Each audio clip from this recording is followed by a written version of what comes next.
Em nome do Pai, do Filho e do Espírito Santo. Amém. Reflexão do dia 1º de setembro de 2025. 22ª semana do Tempo Comum, segunda-feira. Cor litúrgica verde. Santo do dia, serva de Deus, mártir Isabel Cristina Mirade Campos, virgem e pura. Século XX, Isabel Cristina nasceu em 29 de julho de 1962, em Barbacena, Minas Gerais. Era uma jovem comum, estudava, fazia seu pré-vestibular, fez parte do grupo de jovens da Sociedade São Vicente de Paulo, onde um diretor espiritual lhe transmitiu a espiritualidade dos cursilhos de cristandade dos vicentinos. E ela então abraçou a fé. Além disso, frequentava o mosteiro de visitação, praticava oração familiar, confessava-se regularmente e participava de campanhas organizadas pelos vicentinos.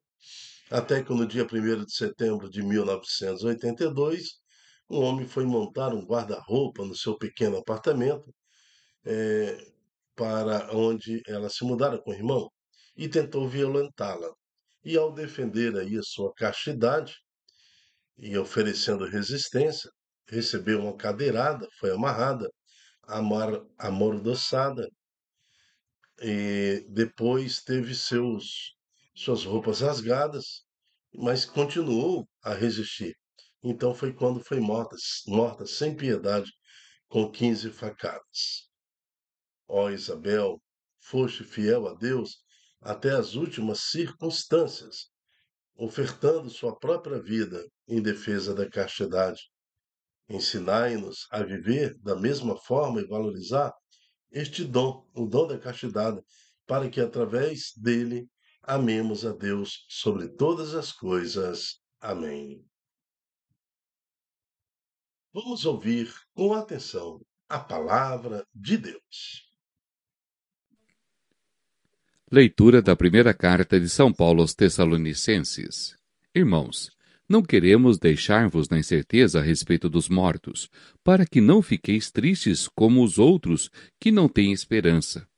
Se Jesus morreu e ressuscitou, e esta é a nossa fé, de modo semelhante Deus trará de volta com Cristo os que através dele entraram no sono da morte. Isto vos declaramos segundo a palavra do Senhor. Nós que formos deixado com vida, para a vinda do Senhor, não levaremos vantagem em relação aos que morreram. Pois o Senhor mesmo, quando for dado a ordem, a voz do arcanjo e ao som da trombeta, descerá do céu, e os que morrerem em Cristo ressuscitarão primeiro. Em seguida, nós que formos deixados com vida, seremos arrebatados com eles, nas nuvens para o encontro com o Senhor nos ares. E assim estaremos sempre com o Senhor. Exortai-vos, pois, uns aos outros, com estas palavras. Palavra do Senhor, graças a Deus. Salmo 95. O Senhor vem julgar nossa terra. Cantai ao Senhor Deus um canto novo, manifestai a sua glória entre as nações, e entre os povos do universo seus prodígios. O Senhor vem julgar nossa terra. Pois Deus é grande e muito digno de louvor, é mais terrível e maior que os outros deuses, porque um nada são os deuses dos pagãos. Foi o Senhor e nosso Deus quem fez os céus. O Senhor vem julgar nossa terra. O céu se rejubile e exulte a terra, aplauda o mar com o que vive em suas águas. Os campos com seus frutos rejubilem, e exultem as florestas e as matas. O Senhor vem julgar nossa terra. Na presença do Senhor, pois ele vem, porque vem para julgar a terra inteira, governará o mundo todo com justiça, e os povos julgará com lealdade. O Senhor vem julgar nossa terra. Proclamação do Evangelho de Jesus Cristo segundo Lucas. Naquele tempo, Jesus veio à cidade de Nazaré, onde se tinha criado. Conforme seu costume, entrou na sinagoga no sábado e levantou-se para fazer a leitura. Deram-lhe o livro do profeta Isaías. Abrindo o livro, Jesus achou a passagem em que está escrito: O Espírito do Senhor está sobre mim, porque ele me consagrou com a unção para anunciar a boa nova aos pobres. Enviou-me para proclamar a libertação aos cativos e aos cegos a recuperação da vista, para libertar os oprimidos e para proclamar um ano da graça do Senhor. Depois, fechou o livro, entregou-o ao ajudante e sentou-se. Todos os que estavam na sinagoga tinham os olhos fixos nele. Então começou a dizer-lhes: Hoje se cumpriu esta passagem da Escritura que acabastes de ouvir. Todos davam testemunho a seu respeito, admirados com as palavras cheias de encanto que saíam da sua boca. E diziam: Não é este o filho de José?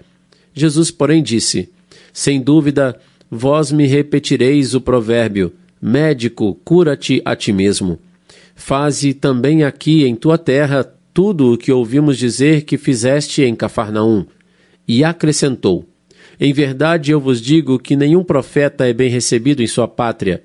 De fato, eu vos digo, no tempo do profeta Elias, quando não choveu durante 3 anos e 6 meses, e houve grande fome em toda a região, havia muitas viúvas em Israel. No entanto, a nenhuma delas foi enviado Elias, senão a uma viúva que vivia em Sarepta, na Sidônia. E no tempo do profeta Eliseu, havia muitos leprosos em Israel. Contudo, nenhum deles foi curado, mas sim Naamã, o sírio. Quando ouviram estas palavras de Jesus, todos na sinagoga ficaram furiosos. Levantaram-se e o expulsaram da cidade. Levaram-no até o alto do monte, sobre o qual a cidade estava construída, com a intenção de lançá-lo no precipício. Jesus, porém, passando pelo meio deles, continuou o seu caminho. Palavra da salvação. Glória a vós, Senhor. Não é difícil entender toda a revolta deste povo de onde Jesus está falando, né? Sua terra natal, em Nazaré. Então, veja, todos conheciam Jesus e ele estava falando, pregando, e depois, quando ele pega o livro e proclama os dizeres do livro em Isaías e fala da profecia, né? E depois dessa profecia, ele fala: hoje se cumpriu essa passagem da Escritura que acabaste de ouvir. Qual era a profecia? O Espírito do Senhor está sobre mim, porque ele me consagrou com a unção para anunciar a boa nova aos pobres. Enviou-me para proclamar a libertação aos cativos e ao cego a recuperação da vista, para libertar os oprimidos e para proclamar o ano da graça do Senhor. Esta profecia em Isaías, ela fala exatamente do Messias. Então, quando Jesus fala, hoje se cumpriu esta profecia, então ele fala, é como se estivesse falando, eu sou o Messias, eu sou o Filho de Deus, eu sou o Deus vivo no meio de vós. Aquilo tumultuou toda a Assembleia. Uns acolheram, conforme está na palavra. Outros, mais tumultuados e mais eh, fazendo mais barulho, pegaram Jesus, tiraram do templo e quiseram jogar no precipício, falando, ele está falando blasfêmia. Como ele pode ser o Messias se nós conhecemos a sua mãe, se conhecemos sua família, conhecemos José, ele não é filho do carpinteiro? Então, não acolheram o fato de Jesus ter se autoproclamado o Messias. E essa situação perdura até hoje. Muitos ainda não acreditam em Jesus Cristo. Muitos, muitos, muitos. No, foi sábado passado, falava-se da porta larga, né? Que leva ao inferno, e da porta estreita, que leva à salvação.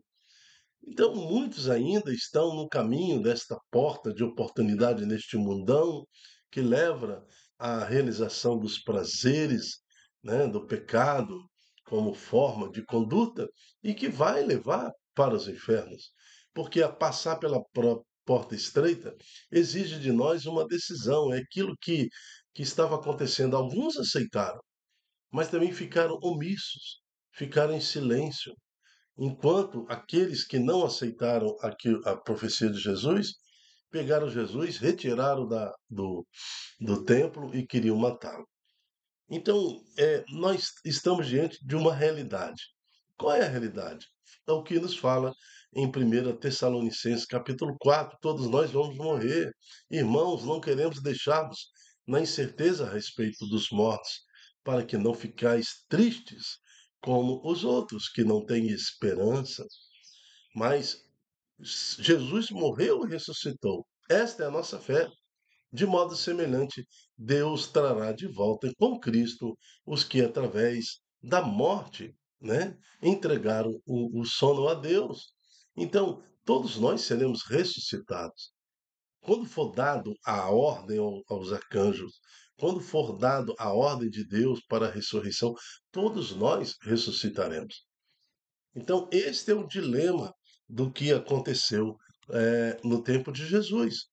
Porque para a mente judaica é o seguinte: Cristo se apresenta ali como Messias. Então eles acreditam na vida eterna, mas também no reino de Deus que seria iniciado em Jerusalém, mas de uma forma humana, né? Então o Messias ia expulsar os romanos, Israel eh, desce do céu e estaria lá agora uma nação plena, eh, com toda a vitalidade do mundo, e o restante do mundo que se dane, assim, que tudo bem, se Israel estará salvo, né? Se o templo do Senhor reluz e cai sobre Israel. E foi diferente o que a proposta de Jesus. A proposta de Jesus, realmente, o reino de Deus se inicia em Israel. Pedro, tu és pedra, e sobre esta pedra edificaria a minha igreja. Agora o reino de Deus está no meio de nós, na forma da igreja. A igreja anunciando nesse tempo de misericórdia a esperança para que a humanidade, todos sejam salvos, não só o povo de Israel, mas toda a igreja, todo o mundo seja salvo. Então nós estamos vivendo agora esse tempo de misericórdia. Quanto tempo vai durar esta misericórdia do Senhor? 3.000 anos? 4.000 anos? Não sabemos, né? Mas nós estamos aguardando que nos fala a primeira leitura, que todos nós seremos ressuscitados, pois o Senhor mesmo, quando for dada a ordem ao arcanjo, ao som da trombeta, descerá do céu, e os que morreram em Cristo ressuscitarão primeiro. Em seguida, nós que somos deixados com vida, seremos arrebatados com ele nas nuvens, para o encontro do Senhor nos ares. Então, esta é a ressurreição descrita aqui na primeira leitura. Em busca desta ressurreição, é que a santa de hoje, a serva de Deus, mártir Isabel Cristina, se preservou na castidade.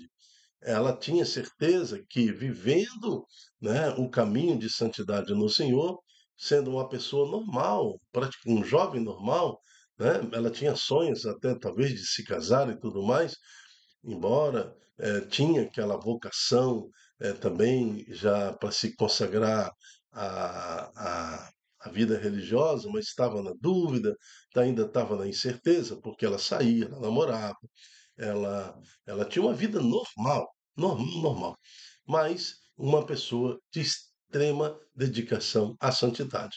Em defesa, então, da santidade, ela prefere a morte, né?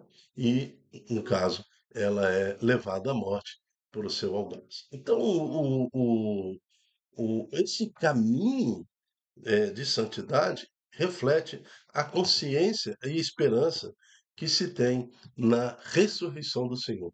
No dia da minha morte, eu quero encontrar a ressurreição. E se eu estiver vivo, eu quero também ser escolhido entre os eleitos que serão ressuscitados. É isso que nos prega a liturgia, é isso que nos prega o Evangelho de hoje e, através da liturgia, a igreja vem nos pedir para que fiquemos atentos, pois todas as profecias se cumpriram e queremos ser contados entre aqueles que acreditaram e acreditam na esperança, na salvação da alma, né, na vinda do Senhor de forma gloriosa, no dia final, na ressurreição e na vida eterna. Amém. Eu me chamo Dilton Góes e nosso projeto chama-se Ai de mim, se não evangelizar, uma citação em 1 Coríntios capítulo 9, 16. E dentro desse projeto nós temos a reflexão do dia. E eu quero te fazer o convite. Seja você também um anunciador da Boa Nova, divulgando em suas redes sociais este estudo, esta pregação, esse ensino, para que mais corações aceitem Jesus, aceitem a vida eterna. Por isso, nós contamos com cada um de vocês. Primeiro, dando joinha lá no YouTube, fazendo um comentário, também compartilhando, né? E depois você pode divulgar livremente em suas redes sociais esse programa. Até a próxima, se Deus quiser. Tchau, tchau.